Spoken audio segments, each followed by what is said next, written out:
This power plant is at the center of a battle between finance giants and the American people over who controls the basic necessities of everyday life. Almost exactly a year ago, we made a video about BlackRock. And remember how last time I was like, calm down guys, they don't own the whole world, it depends on how you define own, blah blah blah. Well okay, that video was about how they invest in stocks. But what if I told you there's a whole other side to this story where they're getting a lot closer to controlling some of the most critical parts of our everyday lives? Just 12 days after we released that video, BlackRock acquired Global Infrastructure Partners. And since that deal, they've been a lot more involved in infrastructure. You might have heard stuff like how they bought the Panama Canal. But now there's another deal you might not have heard about. They're trying to buy Minnesota Power, a company that owns this power plant and provides power to 150,000 people. This is a type of investment in what they like to call real assets, which is finance code for literally anything tangible. Basically everything we need to survive, like housing, infrastructure, and the land those things are built on. This is a test case for companies like BlackRock expanding into industries that we use every day. Things like water, hospitals, and electricity. And if they haven't already, they could be coming to your town soon. So why is BlackRock trying to change course, and what will it mean if they succeed? Last summer, I scattered my wife's ashes on the South Quashoi River. I don't want BlackRock to own it. So, BlackRock bought Global Infrastructure Partners, which is a big investment fund that itself buys up things like water and waste systems, transportation companies, and even large shares of entire airports.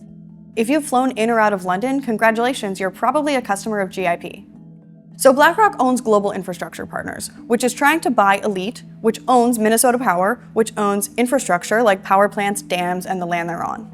But since people need power, it's not that easy, even for BlackRock, and there's a somewhat democratic process involved.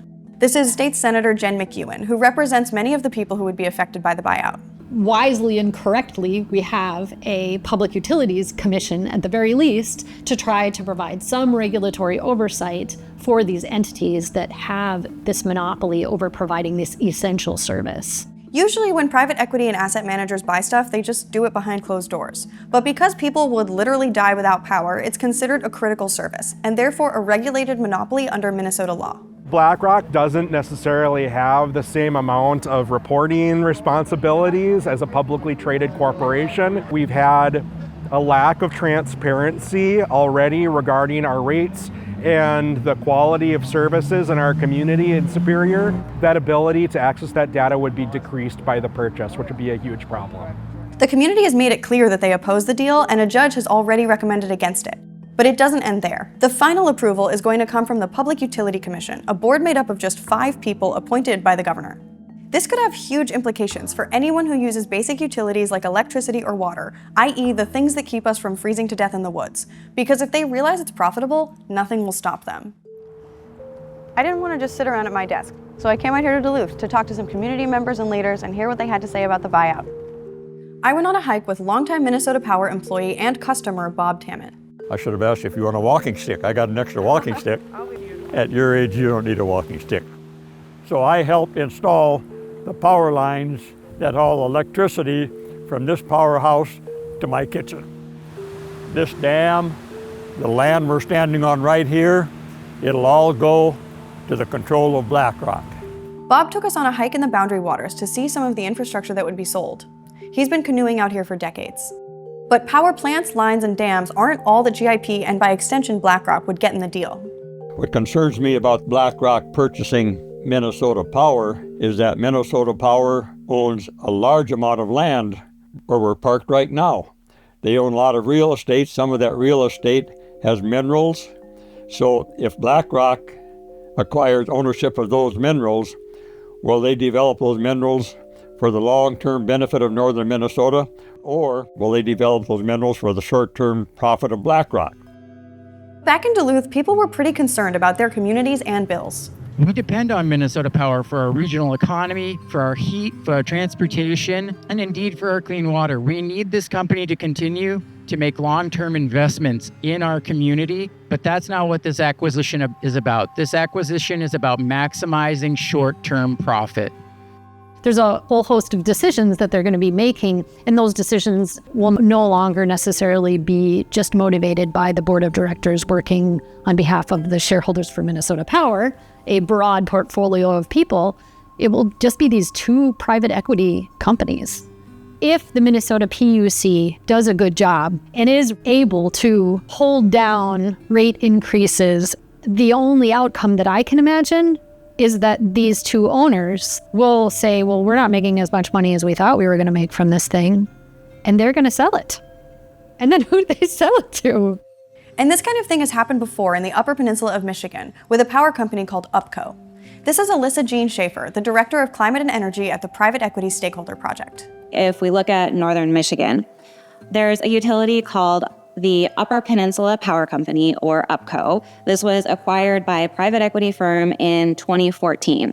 UPCO customers have seen a spike in their rates many say they can't afford. After the private equity firm took it over, shortly thereafter, they raised the bills. A couple of years later, bills went up again. Then that private equity firm sold it to a different private equity firm. Once the new private equity owners were in control, they raised bills again. Since 2014, UPCO, being owned by private equity, has seen 4 bill hikes. There's nothing stopping BlackRock from doing the same thing in Minnesota, and in addition to bill hikes, it could even trample existing laws. Well, today, Governor Walz signed a bill that requires utility companies provide 100% carbon-free electricity by 2040. But after the deal goes through, we don't know if BlackRock will follow those laws. Their size and capital imbue them with the power to basically ignore this kind of thing. To them, the fees are chump change, and who do you think is more powerful, the Minnesota State Legislature or BlackRock? There's no requirement that they pursue this clean energy vision. We're going into this sale on promises. But remember, BlackRock isn't directly purchasing Minnesota Power. Global Infrastructure Partners is purchasing its parent company, Elite, which also owns Superior Water, Light, and Power just over the border in Wisconsin. So we've been looking at double-digit rate increases every 2 years, and our rates are already some of the highest in the entire state, and that's not a coincidence. So let's zoom out for a minute. If you saw my last video about BlackRock, you know that they don't really own everything, they just have a small percentage of ownership in everything, specifically publicly listed companies that you could buy shares of too. But this buyout shows a general shift in strategy. They're looking to fully own or majority own entire infrastructure systems by taking those companies off the public stock market altogether. And while BlackRock's just been dipping their toes into real assets and it's still a relatively small slice of their giant portfolio, there have been some big players in this game for a while now.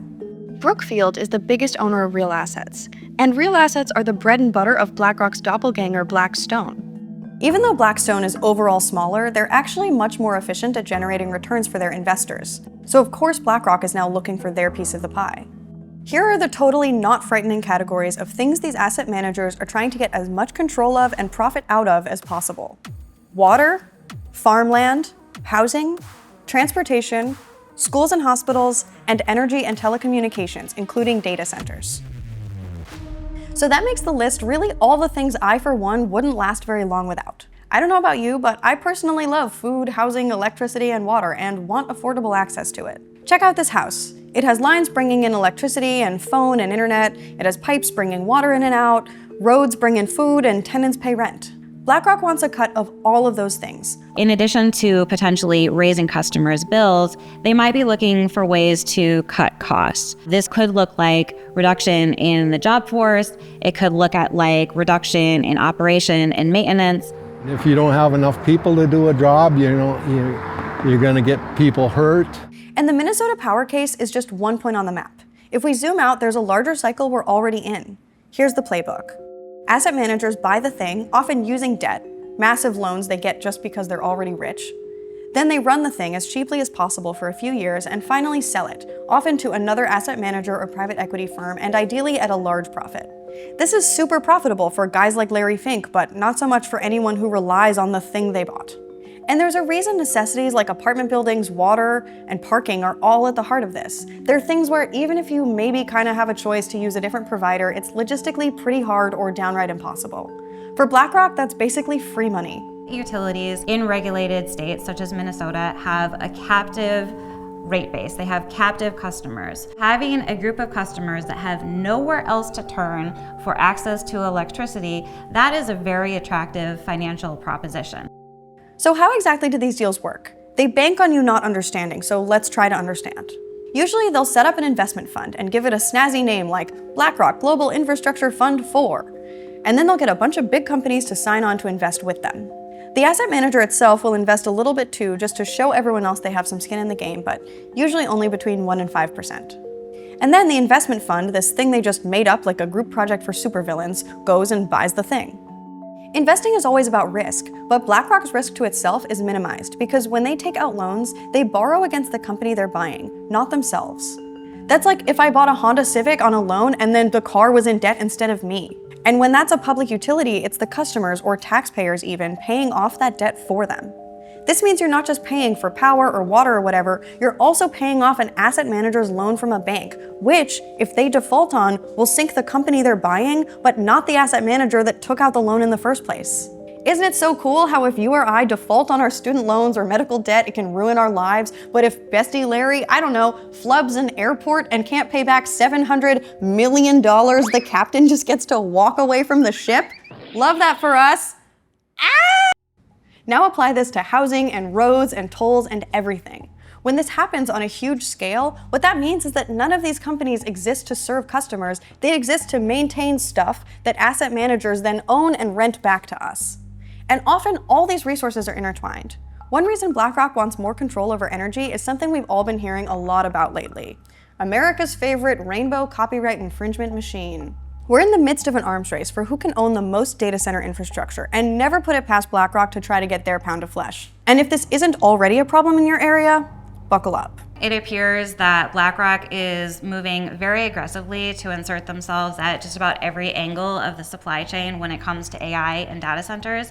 And that includes everything from the data center development itself to the computer software, computer hardware, and now with this move into local utility companies, possibly even the power company that would be powering those data centers. You don't need to take Alyssa Jean's word for it. Here's BlackRock's own Larry Fink. We need energy, but we also need the last mile. We need a power line that goes from the energy source to the energy user. There's only so much BlackRock can do about that. This is really important to unlock. And if we can't unlock that, we're not going to grow. If we're not going to unlock this, it's going to be harder and harder to build out these AI data centers. It just creates a lot more burden on our state. Are we going to have the fight at the state level to try to take on these private equity trillion-dollar investors who own more than the state of Minnesota? So to come back to the literally eternal question, does BlackRock own your life? Kinda. They certainly want to. And this mode of ownership provides them way more direct control and profit than stock portfolios do. It also gives them a much more direct relationship with you and your bank account. Just because your bill doesn't say BlackRock Power doesn't mean they don't get your money. The Public Works Committee over there has approved a contract to work with a consultant to help us look at the feasibility of purchasing our utility assets from Superior Water, Light, and Power. I'd like to see us moving in the direction of having more ownership distributed amongst the community, but what we're moving toward is even more corporate consolidation, even more toward a monopoly model, even more toward a model where the control over this essential service is separated from our community and the decisions that are made about it are going to be out of our hands. But it doesn't have to be this way, and everybody I spoke to seemed to want pretty much the same thing.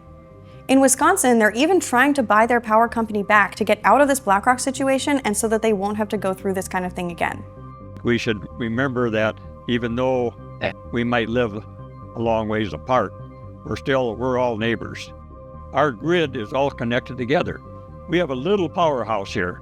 It's connected into the grid that goes all over the United States, and generally, if people are good neighbors, everybody is careful that they don't take more power than the grid can handle. The system works. I think we should all be good neighbors. We should have local control, local communication, and be neighbors on a national level. The final hearing for the buyout is on September 25th, and the actual decision is set to be made on October 3rd. So if you live in Minnesota or Wisconsin, now's a great time to talk to your representatives and go to those meetings. Thank you to the advocacy groups working on this issue, CURE, Sierra Club, Private Equity Stakeholder Project, and the Citizens Utility Board. And thank you for watching. And don't forget to like, subscribe, and send us your story ideas at stories@perfectunion.us.